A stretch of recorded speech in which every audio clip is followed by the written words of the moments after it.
अस्सलामुअलैकुम वरहमतुल्लाहि वबरकातुहू। भरूच शहરના તમામ આપણા મુસ્લિમ એસસી એસટી ઓબીસીના તમામ આપણા કાર્યકર્તાઓ, સમાજના જાગૃત યુવાનો, વડીલો તમામને એક કાર્યક્રમ બાબત જાણકારી આપવા માટે ઉપસ્થિત થયો છું।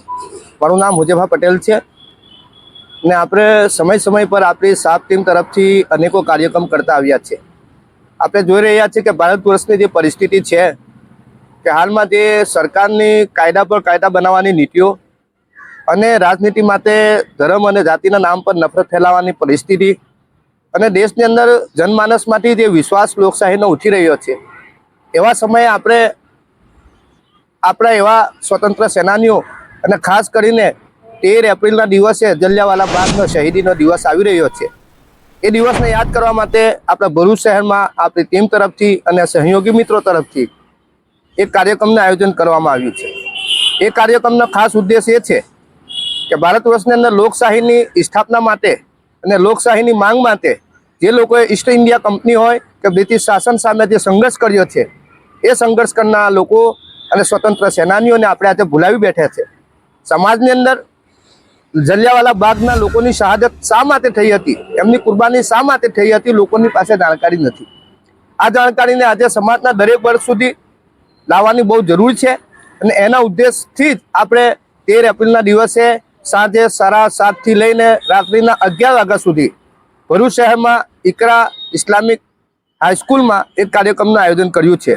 આ કાર્યક્રમમાં આપણે તમામ મુસ્લિમ સમાજની સંસ્થાઓ, સંગઠનો અને જાગૃત લોકોને અને આપણા સાથે જોડાયેલા તમામ વ્યક્તિઓને આમંત્રિત કરીએ છીએ। આ કાર્યક્રમમાં થકી આપણે ઘણા બીજા એવા ચર્ચાના વિષયો લાવવાના છે અને આ કાર્યક્રમ કોમન મંચ રાખેલો છે। કોઈ અતિથિ વિશેષનો કોઈ કાર્યક્રમ નથી। આ કોમન મંચ છે તાકે જે લોકોએ આમ લોકોએ ભારત વર્ષની આઝાદી માટે અને ઈસ્ટ ઇન્ડિયા કંપનીની સામે જે સંઘર્ષ કર્યો છે, એવા જલિયાવાલા બાગના લોકોની શહાદતને ઉજાગર કરવો, એમના ઇતિહાસને ચર્ચા પર લાવો અને દરેક જનમાનસ સુધી એમની કુરબાનીના ઉદ્દેશો લાવવા એ આપણો પહેલો પ્રથમ હેતુ છે। બીજા નંબરનો હેતુ એ છે કે ભારત વર્ષની અંદર રાજનીતિના માધ્યમથી ધર્મ અને જાતિના નામ પર જે નફરત ફેલાઈ રહેલી છે, એ આપણા દેશ માટે ઘણી ઘાતક અને ગંભીર છે। એના વિષય પર જે ઉપસ્થિત લોકો હશે એમનાથી એમનો ઓપિનિયન લેવામાં આવશે, એમની રાય લેવામાં આવશે, એમના વિચારો લેવામાં આવશે।